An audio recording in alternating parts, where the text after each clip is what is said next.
Good morning, everyone. I'd like to thank AIOS and particularly Vishal for successfully conducting this course for past many years, and it's been successfully running, and that's how we are having it year by year. And congratulations, Vishal, and all the team. So he has given me the topic of flaps, grafts, and macular hole surgery. So this is just a short animation. I would like to show it is there are various ways of doing the inverted ILM peeling. So this what we describe the technique is called as the multi-layered inverse ILM peeling, where we try to make it into different petals, so that you don't get de-roofed. Even if the one small layer goes off or a small petal goes off, but the rest of the petals still remain. So let's look into these videos. So this was the animation. So here you can see here, this is the case of large macular hole. So here what I do here is I'm just trying to show both the techniques with PFCL and without PFCL. So this is without PFCL. Just try to make it a different petaloid fashion. Now you can see here, try to bring it up till the edge and then just leave it. Again, start from other, just bring up till the edge and leave it.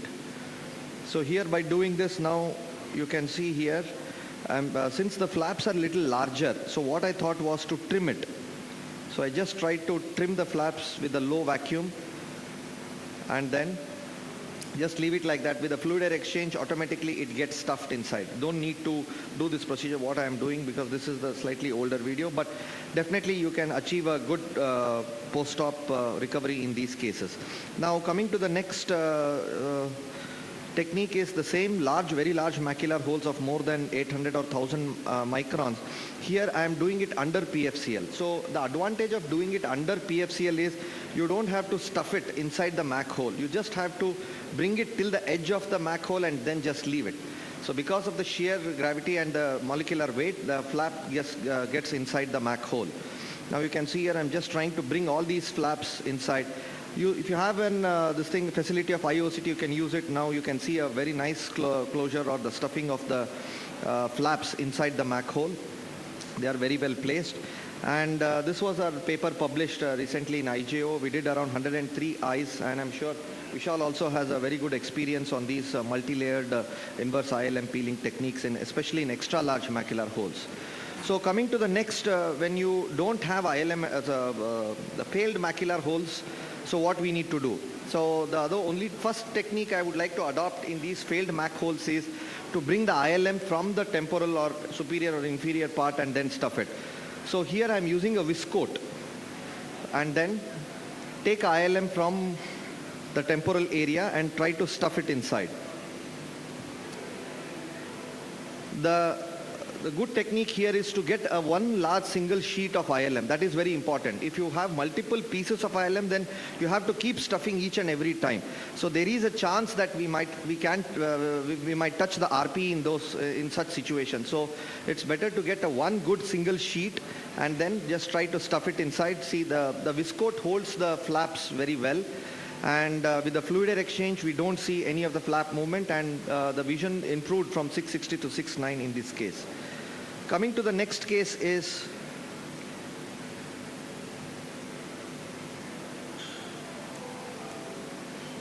so these are another set of cases where again you can see this is the failed Mac hole which was referred, and then apart from the ILM flap technique, the another technique what you can do is the macular detachment induction technique. So I learned it from my mentor, Dr. Wai-Ching Lam. They have done a good series of cases in University of Toronto. Here what we do is take a 42 gauge needle, ideally it is 38, and try to inject it, try to create a bleb, both superior, temporal and inferior. So once you create these kind of blebs on all the three sides,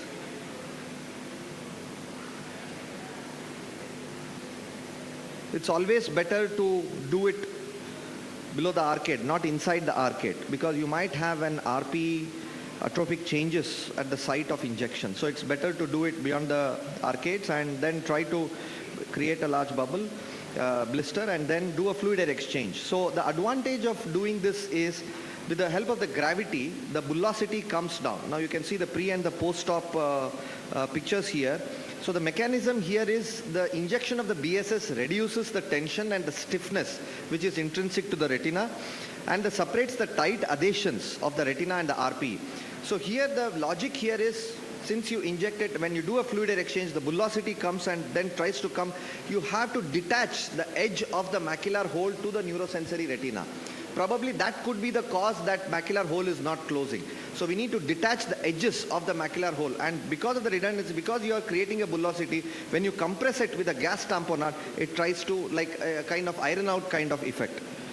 Now this is the another case I would like to show. I think we did all the three in this case. Unfortunately, it happened like that. So 40-year-old lady underwent vitrectomy, silicone oil, tamponade, but she had a pretty large subfoveal PFO remaining.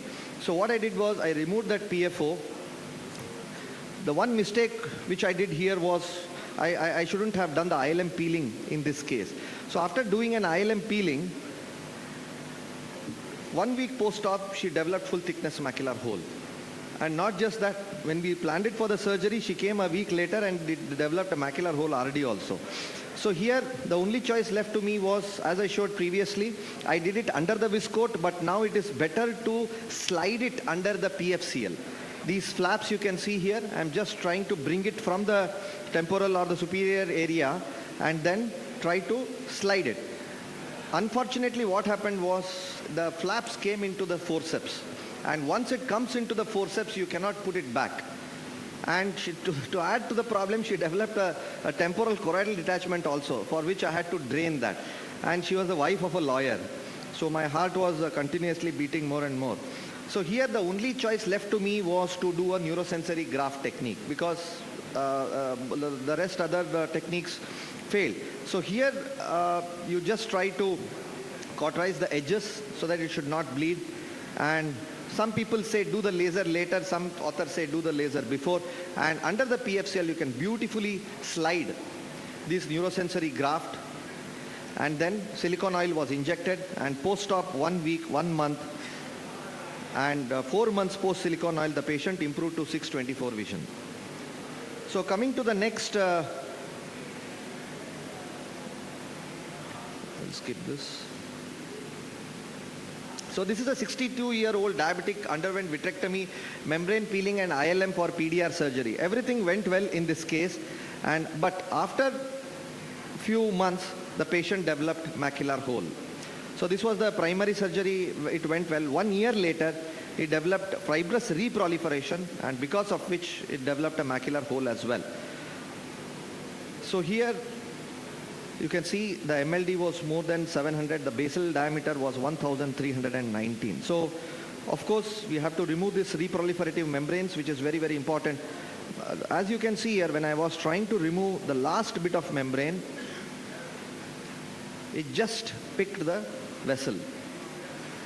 So I tried all of the things, increasing the infusion pressure, but best is to put a PFO at this point of time, because anyhow I have to use a graft in this case. So here again, I tried to choose the area where the laser was not done. That is always important. To choose site selection is very important for the graft. And then try to create a small blister so that while cutting it, you don't touch the RPE or the choroid. And you can do it unimanually or you can do it bimanually. And once you cut these edges, and try to slowly slide it under the PFO.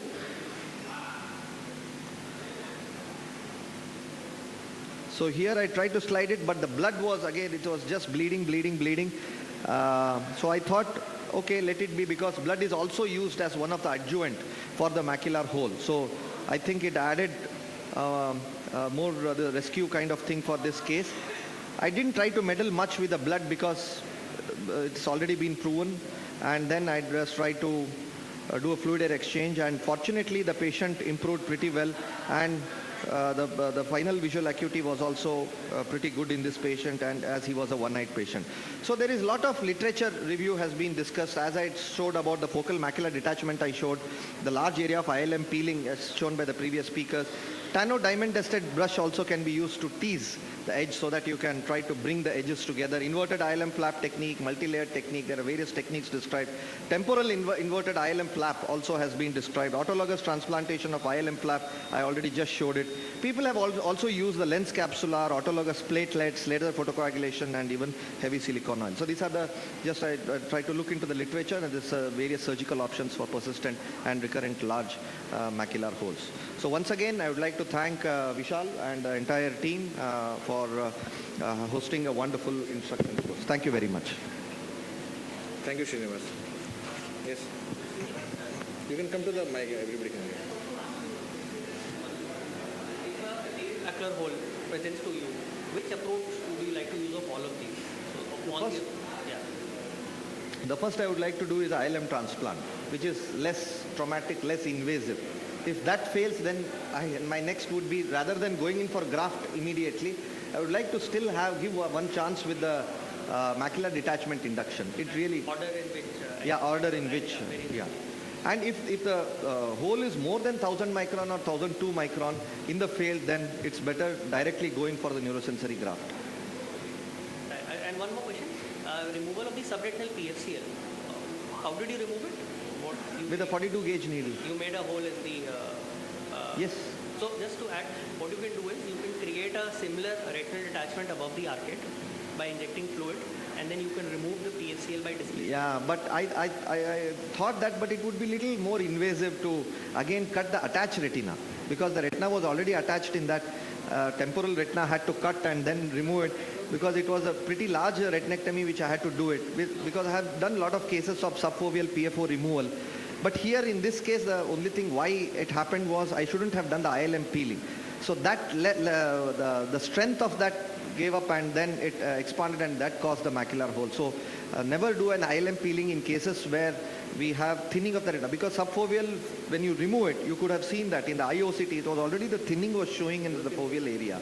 So probably removing that ILM caused the macular hole later. But why remove it? It was away from the foveal. No, it was, which one? The subfoveal? Yeah. It was subfoveal.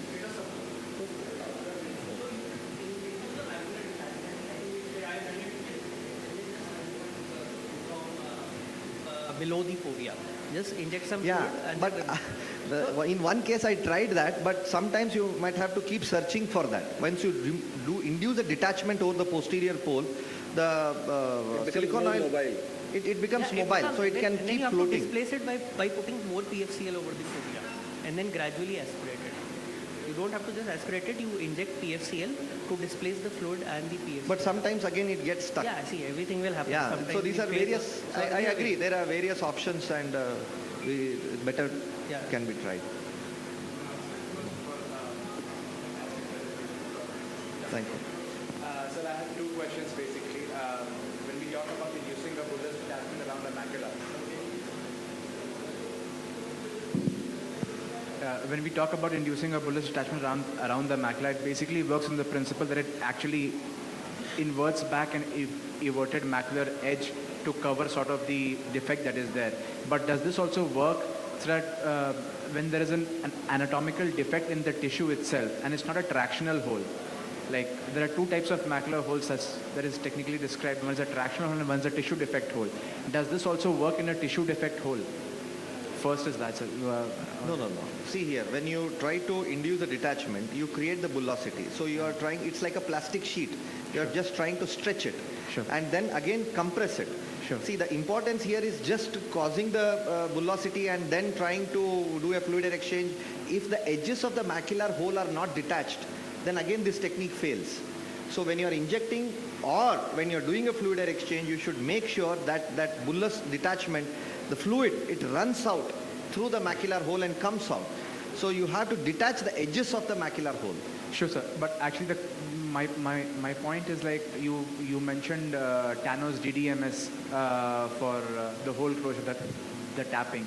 So tapping also has certain indices that has been described in the literature as to in what kind of indices you actually can tap and get away with it, and in what cases you have to have invert. So do you follow any such indices in the case of induction of an SRF, induction of an NSD? In these cases of failed Mac hole in the OCT, where you can see that it is a flat open Mac hole, so tapping again will cause more injury. No, I understand, sir. If the edges of the Mac hole are detached and then you tap it,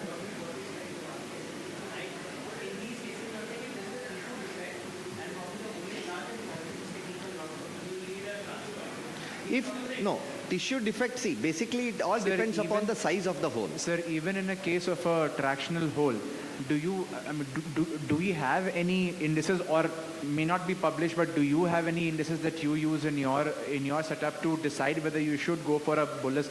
Because repeating and repeating. No, a I macular go hole basically on the size of the hole. Basically on the size of the hole. If there is a traction, I remove that traction. So, sir, what is the size that you, beyond which you do not go for a... Up to 400, I do a conventional ILM peeling. Just not do anything. From 400 to 800, you can use this multi-layered inverse ILM peeling. If the holes are more than that, like we have published even the more than 800, up to 1000 also we can do an inverse ILM peeling. If it is more than 1000 or 1200, then better go for the grafts. Sir, but more than 1000, will the NSD induction work? I'm talking about Graft. Yeah. I'm talking about the graft. Sir, I understand, sir. All I'm saying is the tissue induction, I mean the NSD induction procedure. It I'm won't. saying, I have which not bracket does it fall into? I have not tried it in very large macular holes. I have tried it between 400 to 800 microns. I have done 7 cases. But in 400 to 800 microns, it does work well. And so one last question, sir. Sir, in the case of a retinal autograft, sir, do you recommend a one-handed or a two-handed slide under the PFCL? It is ease of the surgeon. Earlier, I used to do bimanual.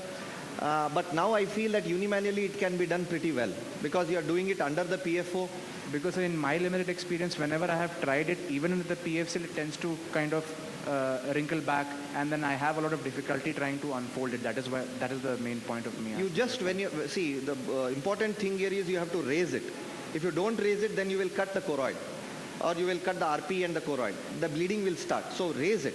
So once you raise it, then take the horizontal scissors and then cut it around. You can even use the cutter also, but I use the scissor. Cut it around, and once you cut it around, make sure that you don't cut the last edge, that hinge point, keep it. And then pull it.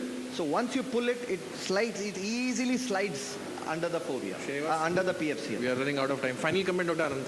Yeah, just to add quickly about these two things about the controversy about graft versus peeling. Even if it is 1000 microns, if it is a virgin macular hole where you have not done a previous peeling, then even a large flap peeling can close it. Exactly. Number one. Number two is if it's a hole which you have done or you know somebody has done it and it's refractory, where an adequate amount of arcade to arcade peeling is already done, then you know that you can't. Then when you hit 1000 microns in such a situation, refractory already done ILM peeling, that is when urosensory graft I think comes in. Also the OCT is very important. Study the OCT. If you sometimes in some of these you will have little, you'll have certain areas which are stuck and there's gliosis. Then sometimes in these cases, if it is less than 600 for me, I just induce that detachment and then try to do the ILM peeling. So, And your definition of large hole is 600 microns. about 800, more than 800. Because I than think 800. more than 800 at least. And So that small is- holes, you do not do inverted peeling. No, less than 400, just doing a regular ILM peeling is more than enough. In fact, I've also sometimes just done temporal flap.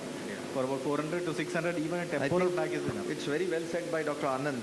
We have seen that in cases where the inverted ILM peeling has been done, somehow I see that kind of fibrosis which is happening in these cases in the OCT. So If there are a lot of flaps, if you hump them, if you bunch them. a lot of flaps, then we have seen that there is a kind of thinning or the atrophy which is happening after 1 or 2 years, not immediately.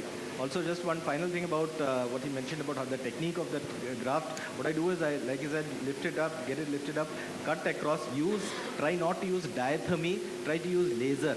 That is because with diathermy, the shrinkage happens. So make a circle with your laser, then inject a little, elevate it, cut across, leave a very tiny pedicle. Put PFCL, leave a tiny pedicle so the polarity is maintained, then grab it with your forceps and then just drag it under that. So because that pedicle is there, you just rip it off with that little pedicle, With the then flap, you never then lose the it polarity. comes off. It doesn't fold, as he was asking, it doesn't crunch. So thank you all. Here we come to the conclusion of the IC. Thank you all delegates and all the speakers. Hopefully we'll come next year with more cases and more wonderful videos. Thank you so much.